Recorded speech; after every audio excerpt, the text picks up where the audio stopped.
गांधी दर्शन की क्लास में आप सभी छात्र छात्राओं का अभिनंदन, स्वागत। गूंजे कहीं पे शंख, कहीं पे अजान है, गुरु ग्रंथ है, बाइबिल है, गीता का ज्ञान है। दुनिया में कहीं और नहीं ये मंजर नसीब, दिखा दो जमाने को, ये हिंदुस्तान है। उपरोक्त जो गंगा जमनी तहजीब की जो पंक्तियां मैंने उच्चारित की है, भारतीय राष्ट्रीय आंदोलन के दौरान जब से महामानव महात्मा गांधी का व्यक्तित्व और कृतित्व इस भारतीय राष्ट्रीय आंदोलन से जुड़ा, तब से यह जो विचारधारा थी गंगा जमनी तहजीब की, वो और ज़्यादा मजबूत हुई। हिंदू, मुस्लिम, सिख, ईसाई सभी गांधी जी जैसे फकीर व्यक्ति के पीछे जुड़ते गए और अंग्रेजों की चूल्हे हिलती गई। तो इसके अंतर्गत हम देख रहे थे सविनय अवज्ञा आंदोलन। उसकी शुरुआत हमने देखी किन किन परिस्थितियों में, किस प्रकार से गांधी जी ने अहिंसक आंदोलन के लिए लोगों को प्रेरित किया। हालांकि कई जगह उतावलेपन में हिंसक गतिविधियां भी हुई, लेकिन गांधी जी कभी भी अपने जो सिद्धांत हैं उनसे विचलित नहीं हुए। तो आज हम देखेंगे चटगांव, पेशावर और शोलापुर में घटित घटनाएं सविनय अवज्ञा आंदोलन के बाद, जिसने हिंदुस्तान की तस्वीर प्रस्तुत की। विशेष रूप से पेशावर का वो इलाका जहां पर खान अब्दुल गफ्फार खान, जिसे हम सीमांत गांधी या दूसरे गांधी के रूप में जानते हैं, उन्होंने किस प्रकार से पख्तून लोगों को गांधी जी के साथ जोड़ा, किस प्रकार से पठान लोगों को अंग्रेजों के खिलाफ खड़ा किया, और किस प्रकार से जो डोगरा जो आर्मी थी, ब्रिटिश इंडियन आर्मी, उसने पठानों के ऊपर गोली चलाने से मना कर दिया। ये सारी परिस्थितियां आज हम देखेंगे सविनय अवज्ञा आंदोलन और उसका चटगांव, पेशावर और शोलापुर में उसका असर और उसके तहत घटित घटनाएं। अप्रैल के अंत तक ब्रिटिश सरकार की प्रतिक्रिया पर्याप्त सामान्य रही। यद्यपि 6 मार्च को पटेल और 14 अप्रैल को जवाहरलाल नेहरू गिरफ्तार हो चुके थे और कराची, कलकत्ता एवं मद्रास में पुलिस और भीड़ के बीच हिंसक झड़पें हो चुकी थी, लेकिन चटगांव, पेशावर और शोलापुर में होने वाली 3 घटनाओं ने स्थिति में नाटकीय परिवर्तन ला दिया। देखिए, तीनों अलग अलग इलाके थे, बहुत एक दूसरे से बहुत दूर थे, लेकिन गांधी जी के आह्वान पर यहां पर अलग अलग दिशाओं में, अलग अलग जगहों पर, अलग अलग समूह के लोगों के बीच में किस प्रकार से सविनय अवज्ञा का जो भूत सवार हुआ, उसकी बदौलत अंग्रेज बौखला गए। ये 3 बड़े उपद्रव किसी भी तरह गांधीवादी सविनय अवज्ञा की श्रेणी में नहीं आते थे। 18 अप्रैल को सूर्य सेन के नेतृत्व में चटगांव के क्रांतिकारियों ने उपद्रव के इतिहास का सबसे भव्य विप्लव किया। अंग्रेजों के खिलाफ उपद्रव, हालांकि अंग्रेजों ने इस गतिविधि को आतंककारी घटना कहा, लेकिन उनके नजरिए से वो आतंककारी घटना हो सकती है, भारतीय नजरिए से वो एक स्वतंत्रता संग्राम था और उसको प्राप्त करने के लिए एक प्रयास था। उन्होंने स्थानीय शस्त्रागार पर अधिकार करके इंडियन रिपब्लिकन आर्मी के नाम पर स्वाधीनता की घोषणा कर दी। बहुत बड़ी घटना।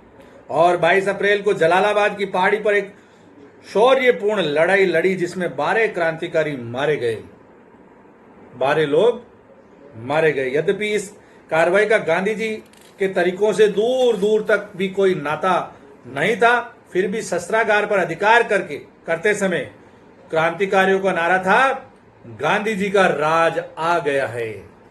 देखिए, स्वतंत्रता संग्राम की यही एक सुखद तस्वीर है कि हर जो स्वतंत्रता सेनानी है अपने तरीके से स्वतंत्रता प्राप्त करना चाह रहा है। गांधीवादी तरीका जो लिबरल उदारवाद हम जिसे कह सकते हैं, और दूसरा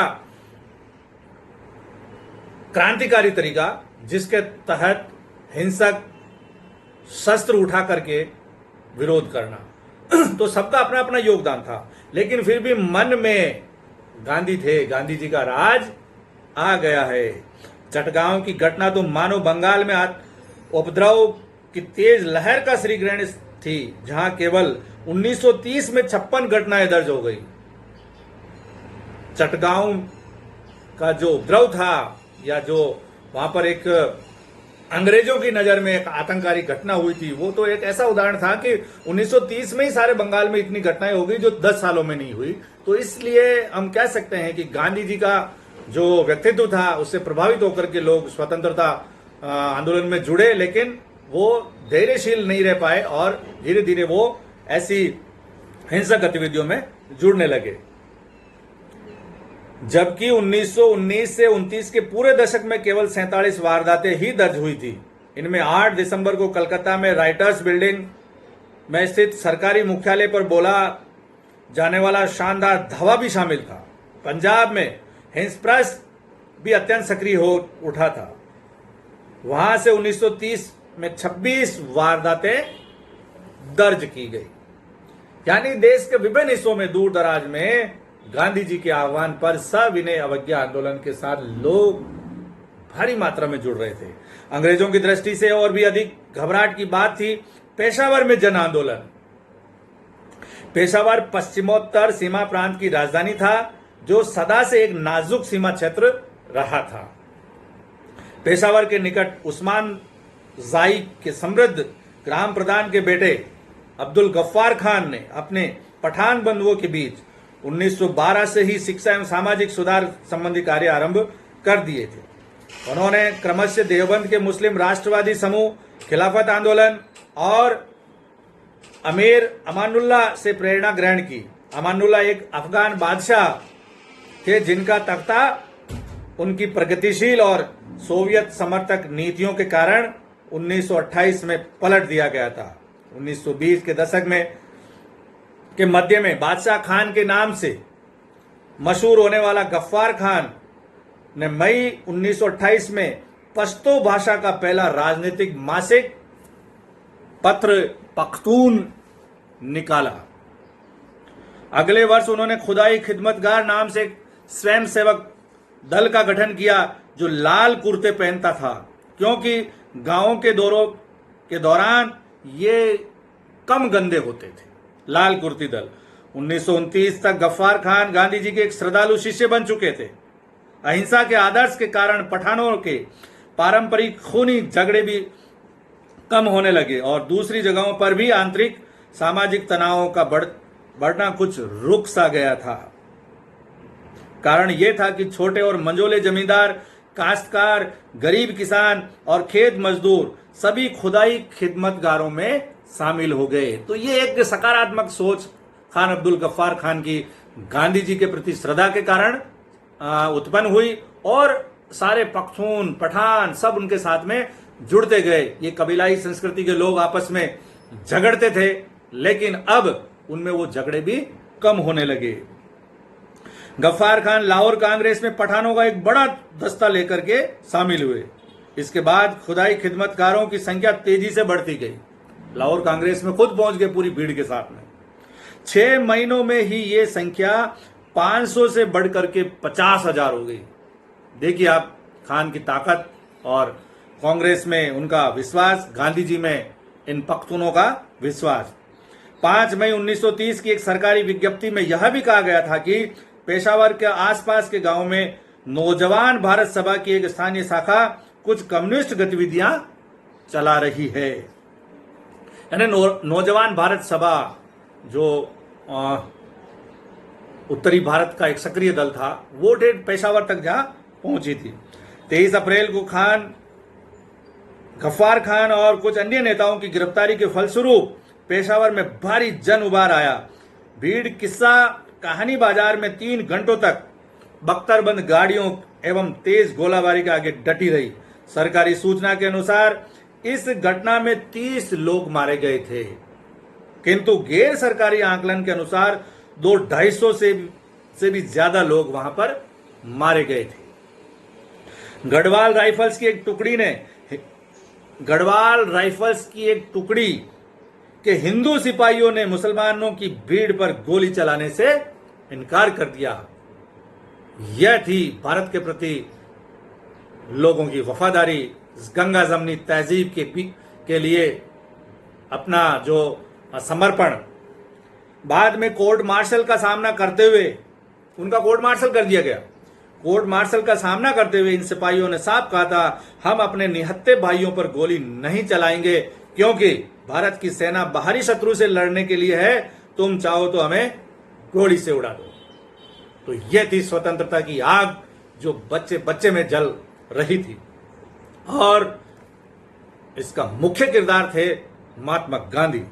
अंग्रेज सरकार 10 दिन बाद जाकर 4 मई को ही पेशावर में कानून व्यवस्था बहाल कर पाई और पश्चिमोत्तर सीमा प्रांत में आतंक और मार्शल लॉ का राज स्थापित हो गया। इरविन ने वेस्टवुड बैन को सूचित किया कि पश्चिमोत्तर सीमा प्रांत का गवर्नर मानसिक अवसाद की स्थिति में है और 92% मुसलमानों वाले प्रदेश में अचानक इतना भारी ब्रिटिश विरोधी आंदोलन खड़ा हो जाने से सरकार की सभी बनी बनाई धारणाओं और गणनाओं के गड़बड़ा जाने का खतरा उत्पन्न हो गया।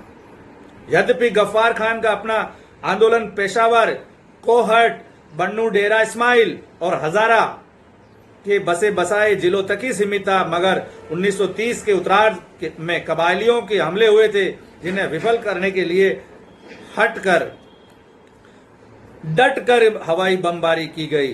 ध्यान देने योग्य बात यह है कि इस बार कबायलियों ने गांवों को नहीं लूटा और बड़ी हृदयग्राही सरलता से मांग की कि बादशाह खान यानी मलंग बाबा, नंगे फकीर यानी गांधी जी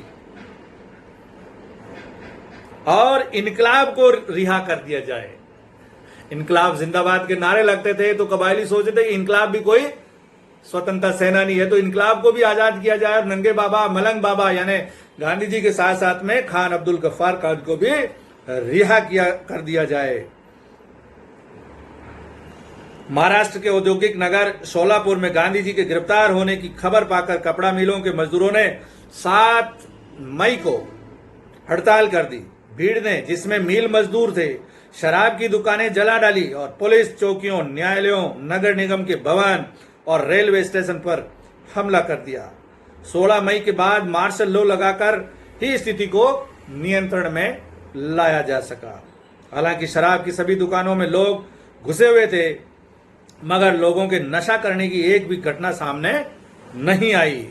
अधिकारी इस बात से बड़े क्षुब्ध हुए कि 10 मई को बकरीद बिना किसी सांप्रदायिक वारदात के गुजर गई। यानी अंग्रेजों का अनुमान होता था कि हर बार बकरीद पे झगड़ा होगा, लेकिन इस बार हिंदू मुस्लिम एकता ने सभी को परास्त किया।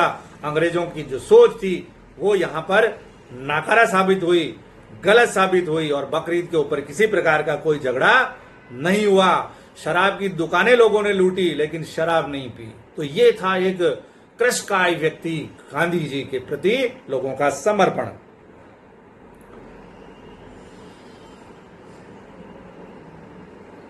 बावजूद इसके कि 2 दिन पहले ही 3 मुसलमान सिपाही जिंदा जला दिए गए, उसके बावजूद भी बकरीद के ऊपर किसी प्रकार का कोई झगड़ा नहीं हुआ। ऐसा लगता है कि कुछ दिनों तक के लिए समानांतर सरकार जैसी कोई चीज भी स्थापित हो गई थी।